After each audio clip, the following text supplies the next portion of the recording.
So today we will be starting new topic called unsupervised machine learning. Till now, whatever we covered, that was all supervised machine learning. So yeah, we covered only definition before in the starting. So anyone have any idea what is unsupervised learning?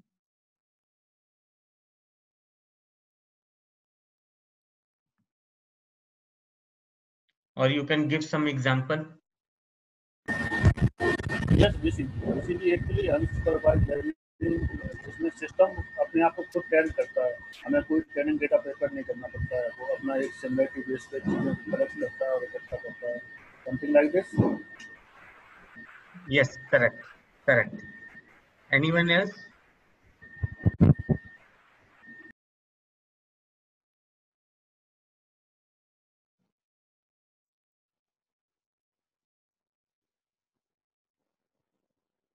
Anyone else? Rishi ji, machine don't require any supervisor for training purpose. Yes, yes, correct. Supervisor in the sense that we don't tell machine that this is the input and that is the output. It's like label data. Here we don't say or we don't put any kind of label data. Okay, so we just put some data to the machine and then let the machine understand the data and work on it. Depending on the algorithm, machine can come up with some kind of solution. Like if it is related to clustering, machine can come up with its own, okay, these kind of data, within this whole data I can see some clusters. So machine can give data in that way, or if it is related to association rule, okay, so there it can say, okay, these two things are related very much. So that kind of things are known as unsupervised machine learning. We'll see this now in very much detail. First, our algorithm is K-means algorithm.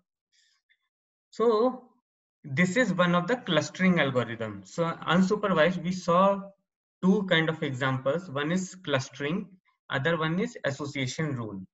Clustering is nothing but making cluster of similar things, and association rule is nothing but finding some kind of association between two or more object. So that is association rule. So K-means algorithm is one of the clustering algorithm. So don't get confused with K nearest neighbor, which is a supervised machine learning. K nearest neighbor, we already in last session we saw, that is supervised. Okay, K means clustering is unsupervised. Okay, so how this algorithm works? So first I will show you the animation maybe, and then we'll see how this algorithm works. I mean, then we will discuss algorithm one by one. Okay, so let me share the screen.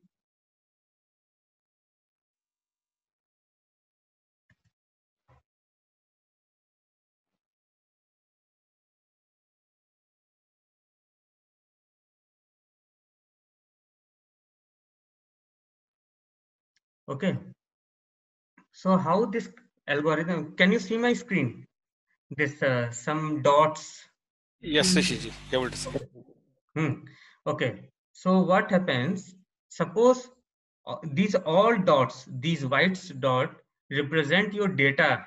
Okay, so suppose I have taken 100 dots, means we are having 100 data. Okay, 100 rows. Okay, now you give an input like, what is the input to this algorithm? Number of clusters. How many numbers of cluster I want to make? So suppose I give 5, I want 5 cluster in this whole data. Okay. Now here you are not telling anything about the data. It is not a label data. You have just dumped the data to the algorithm. And you said for K means I want just 5 clusters. Okay.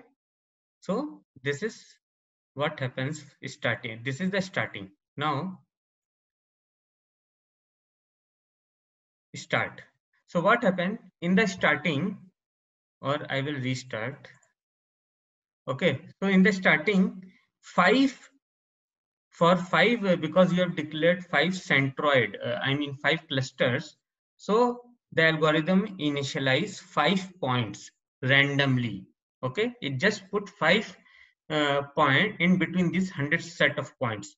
Now these may be different point altogether, means 100 points are there, and in addition to this we just chose 5 different places to put our point, or it may choose 5 data among this 100 data. So it depends. Okay, there's no hard and fast rule here. Now what happened, 5 points are placed in the whole data set randomly. Now these consider as a centroid. Okay, what happened for each data, each, I will bring up a highlighter. Yeah, so suppose this is one of our data. So what happened for this point, this data, the distance between this and all these 5 points will be calculated.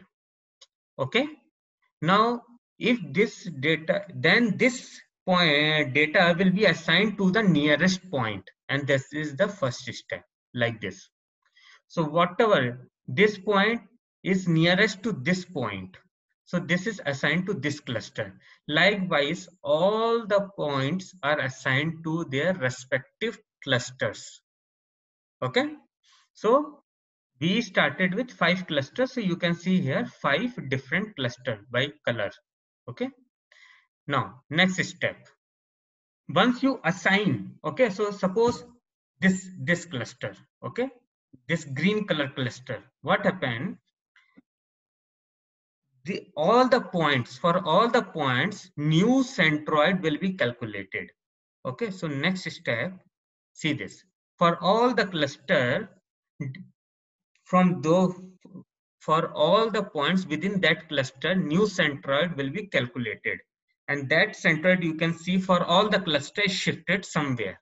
Okay, so it is centroid is nothing like, it's like a center of gravity of your cluster, you can say that. Okay, so definitely the centroid will shift, because in the first step it was initialized randomly. Okay, then we assign the point. Definitely when you calculate, the centroid will shift for a particular cluster. Now once centroid shifted, again for all the points you will calculate the distance. So now you can see some of the points which were previously nearer to some other cluster, because of the shift in the centroid position, they may come closer to the other cluster. So some points changes their cluster. Now because the points are changed, so you're definitely for each cluster the centroid again will change. So next step, you see the centroid changed this time again, because there's a shifting of points. Now if I do again step, see these 2 points previously were part of this cluster, green cluster, but now these 2 became part of blue cluster. Same way many points shifted their location. So because points are changing their cluster, so centroid for all the cluster will change also. Okay, so this steps will keep on going until there's no change for any point in the cluster. Okay, see this, still this point and this point, these 2 points change the cluster. So definitely there will be rearrangement in the centroid for these 3 clusters. Red and white, this cluster will remain as it is. You can see this now. Okay, so these 2 clusters didn't change because their points remain unchanged. Neither any point gone to other cluster nor any other point came to this cluster. Okay, so rearrangement happened in these 3 clusters. Now next step, again this point came from red one. Okay, so this time these four, there will be change in these four clusters. So I'm just going, this kind of rearrangement will continue to happen till we reach a state of equilibrium. Now it's done. Okay, now there's no more changes. So this is your k-means algorithm. Any question on this?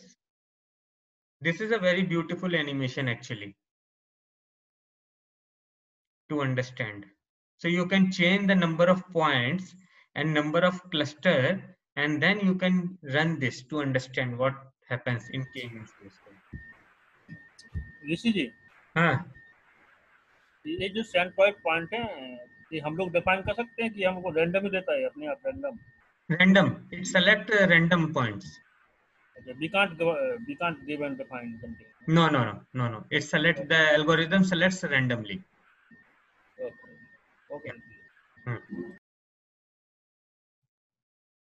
Any question on this?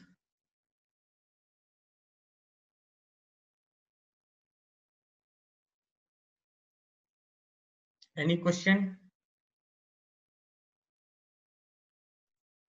Rishi, when it will say that it reaches equilibrium, like there is no more shifting of data from one cluster to other cluster. Like, is there any way that we can say that now there won't be any change of data between the clusters? Yeah. See what happened after every step. Okay. Each loop, the distance for one point with the centroid, all the centroids are calculated. Okay. Suppose this point, which I am highlighting here. Okay. The distance of these points to all the clusters are calculated once you shift the centroid. And if it changes, now suppose this points become nearer to this cluster, so it will change. Okay. But if for all the 100 points, there's not a single point changes this cluster, because whatever cluster, their respective cluster, that point is already part of. If it is still closer to its own centroid, definitely it will not change. If same condition exists for all the 100 points, it means there's no further change. At that point, algorithm stops there. Okay? Because if single point changes its cluster, definitely the centroid of those two cluster will change. The cluster which it was previously part of, the centroid of that cluster will change, because now they are having one element less or 1 point less, and the new cluster will be having one more point. So definitely the center of gravity or the centroid will change for that cluster. So till this rearrangement happens, it will continue to run. Okay.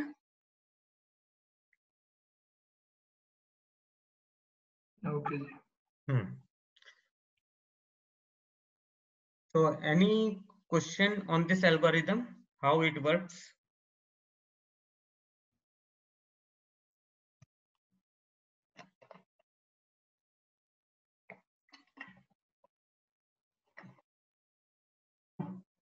Okay.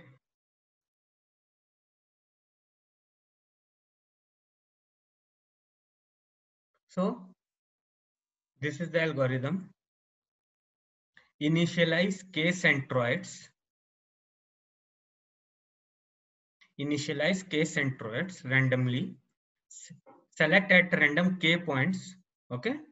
The centroids not necessary from the data set. Means suppose those 100 points, these centroids you can initialize differently, or you can choose from the data set. That doesn't matter. Assign each data to the nearest centroid. Okay. Each data to the nearest centroid. This step will create clusters. Compute and place the new centroid of each cluster. Now, once you put the point, you calculate the centroid for each cluster. Reassign each data point to the new closest centroid. If any new reassignment, repeat step 4 come to step 4, otherwise go to finish. Very simple algorithm. Okay, and this is the link to see that animation.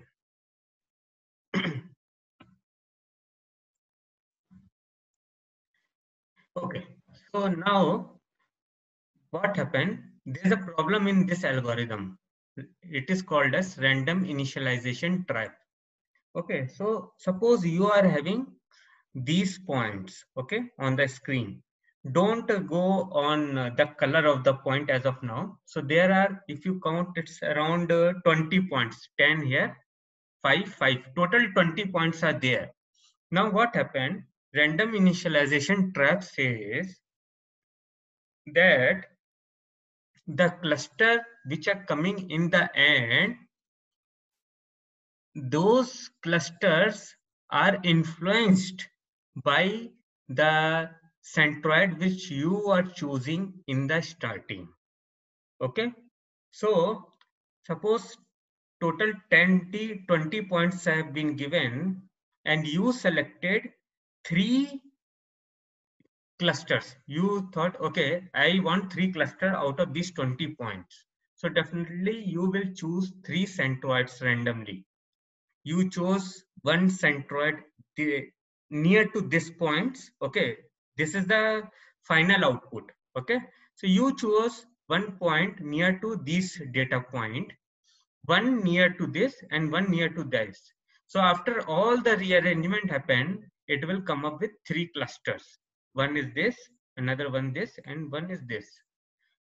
Now suppose in another case, for the same data point, this time on the left hand side you chose 2 points, okay, centroid on the left hand side and one centroid on the right hand side.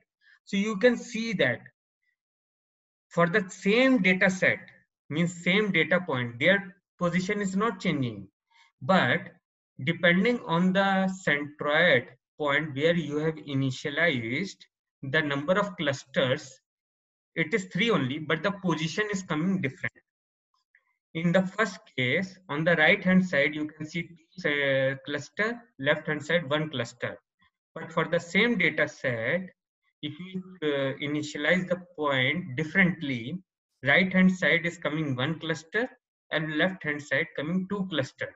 So you are having here bit of discrepancy, okay, where your number of the positions of clusters are varying. So that should not happen. So that is one of the drawback of this algorithm. Everyone understood this problem? What is the problem here? Any question on this?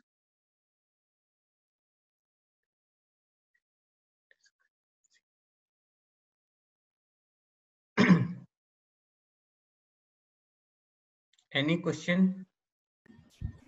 Hello Rishi ji, हाँ, इसमें लेकिन number of cluster still same है, मतलब इससे क्या मतलब मतलब क्या ड्राइवर हो रहा, मतलब बहुत सारा समझ में नहीं आ रहा, क्योंकि number of cluster still same है। हाँ, नंबर ऑफ क्लस्टर सेम है, लेकिन सेंट्रोइड चेंज हुआ तो नंबर ऑफ क्लस्टर जितने आइटम है वो तो आइटम तो सेम ही रहे, लेकिन थोड़ा सा उनका डिस्टेंस चेंज हो गया। तो वो डिस्टेंस में मतलब पहले सही नहीं था बाद में सही हो गया, या बाद में सही नहीं था पहले सही हो गया, वो कैसे, मतलब किस तरह? अच्छा, ठीक है, ठीक है। आप इन 2 पॉइंट को देखिए, ठीक है।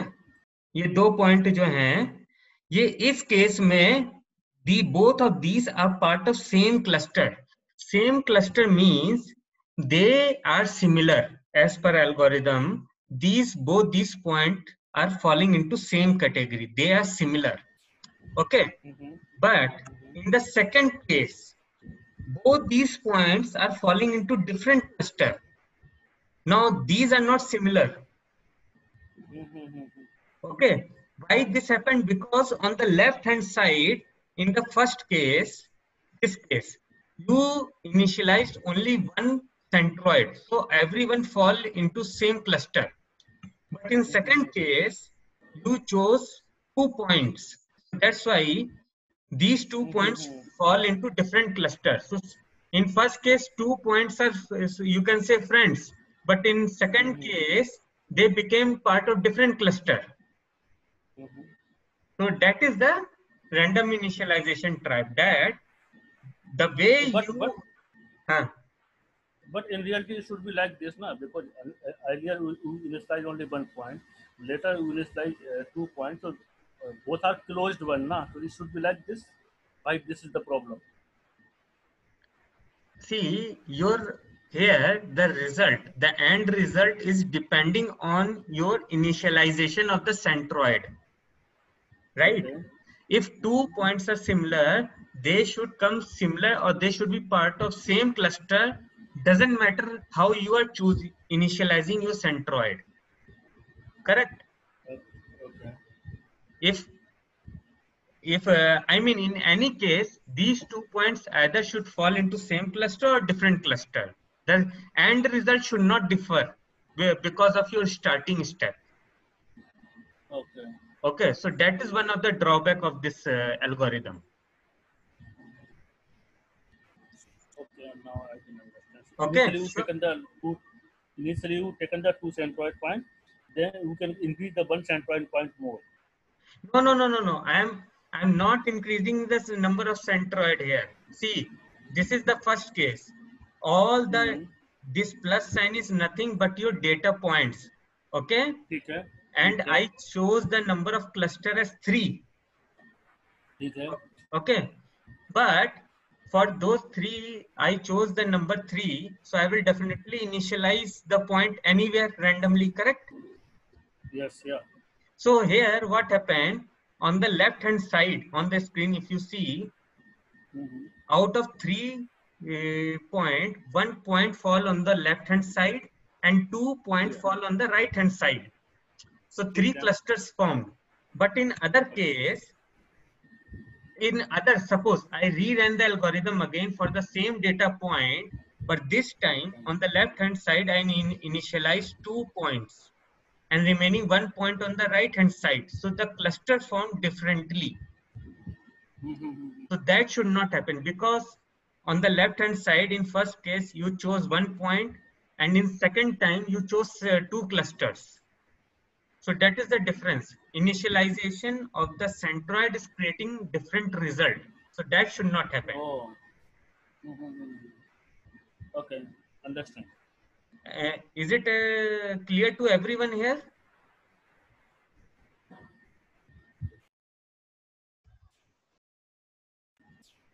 Rishi ji, it depends also, like if you are choosing two cluster in say left hand side, then the total shape will be like based on the two centroids.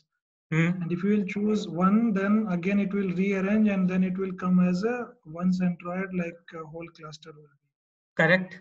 Correct. So that depends on like the number of centroids that we are, like number of clusters that we are putting on any side. Correct. So see, right, on the left hand side I chose 1 point. Okay, that's why you got 1 cluster. But in second case I put 2 points on the left hand side, so different cluster came. So the problem is the way you are initializing your cluster centroid. That is the problem. So that should not happen. So this algorithm, one of the drawback is random initialization trap. Means the way you are randomly initializing, that is influencing your end result. Yeah. Okay. Understand. समझ गए इसे. Yeah. Understand. Basically, yeah, random initialization is a problem. Yes, random initialization is a problem. Correct. Yes. Understood. Yes. Thank you. So yeah. So what is the solution? The solution here is k means plus plus. Okay.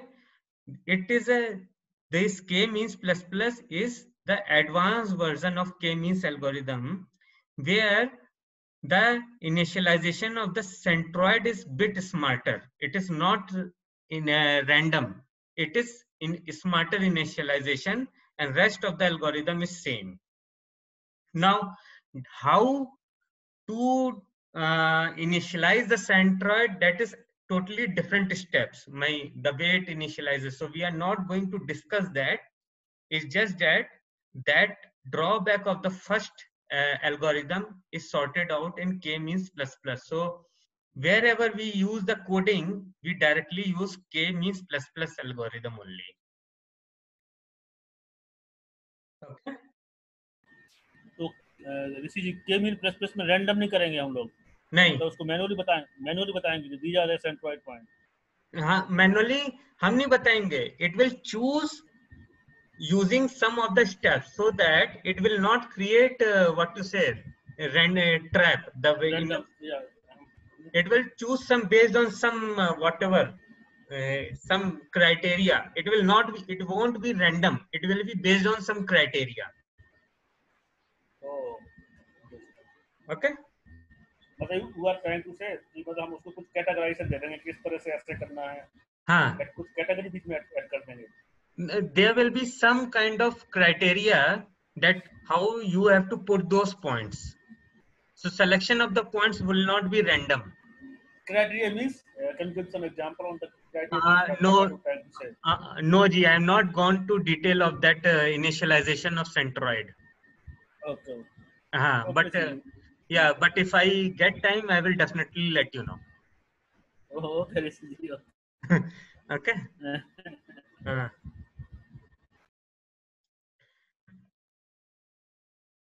Okay. Now, one question will come definitely: how to decide the number of clusters for any given data point, right? Many people will be having this question that the input here I am giving is number of cluster, right? 3 or 4 or 5, right? So how I know that that number is optimum? What is the optimum number of cluster for any given data set? Okay. So to understand that, what happened? There's a term called Euclidean distance. Okay, so first of all, WCSS. WCSS is nothing but sum of within cluster sum of squares. Okay, so suppose this 10 data points are given. Okay, and there's one centroid for this cluster. Okay, final centroid. Now within cluster sum of squares, what you do? You will calculate the distance of each point with the centroid. Okay, and for then you sum the distance of all the points and then you divide by total number of points. So it will give you average distance for a particular cluster. So that is your within cluster sum of squares. Okay.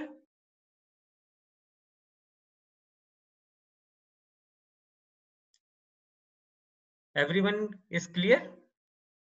What is within cluster sum of squares? Because based on this only, yes. Rishi, can you repeat again? So suppose this is your point. All these plus signs are nothing but your data points, and this is round. So this circle is your centroid for this whole cluster.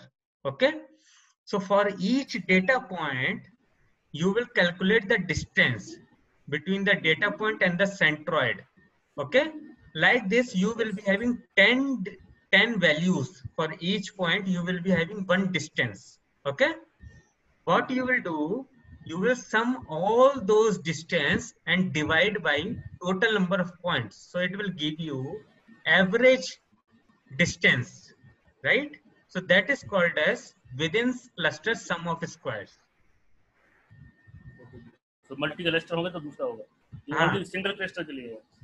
Only for single cluster. Only within cluster. So you can, if you take the example, suppose Madhya Pradesh. Okay, suppose or you take the example of Karnataka. Okay, for simplicity, you consider Bangalore is the centroid. However, Bangalore cannot be centroid because it is on the border. Okay, but I don't know the city which falls at the center of Bangalore, at the center of Karnataka. So I just say, okay, centroid is Bangalore. Now, all the other cities, suppose you take 5 other cities, you calculate the distance of those 5 cities with the Bangalore. like Mysore, Chitradurg, Hampi, all those 5 distance you calculated.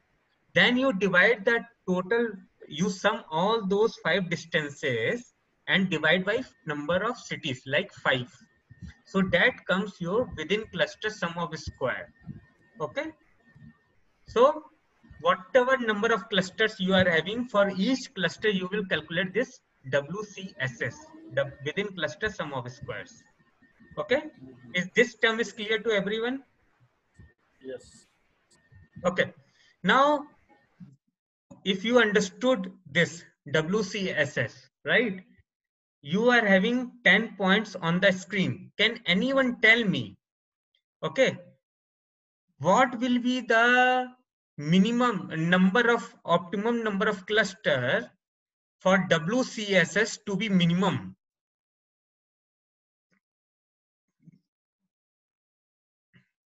So we calculated WCSS for one cluster.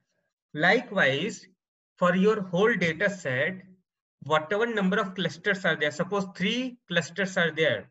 So you, in the end, you will get WCSS for first cluster, second cluster, and third cluster. You sum this value for all the clusters together. Okay, so that is called as combined WCSS, you can say. Now for these 10 points, can anyone tell me what will be the case in which WCSS will be damn minimum?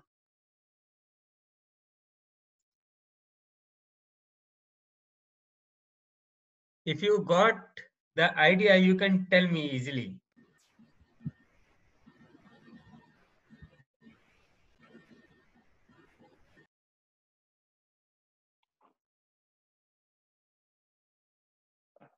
Anyone?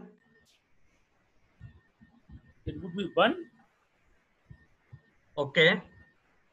You are saying that for whatever WCSS will come for this one cluster, it will be minimum, right? Yes. Okay. Anyone else? I think the mean value will be the minimum we get. I mean, the mean position of the centroid. Mean position means? So basically we have 10 points, right, Rishiji? So when we calculate the distance and divide by all the points, the value we get, that will be the actual position of the centroid. So that will be the less WCSS we get.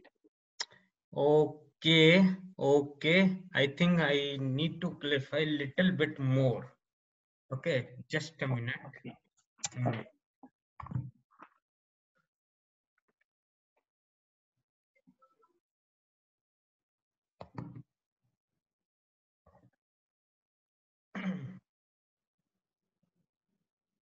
Okay, let's do one thing. Our time is running out, so please join again. Okay. Yeah. Okay.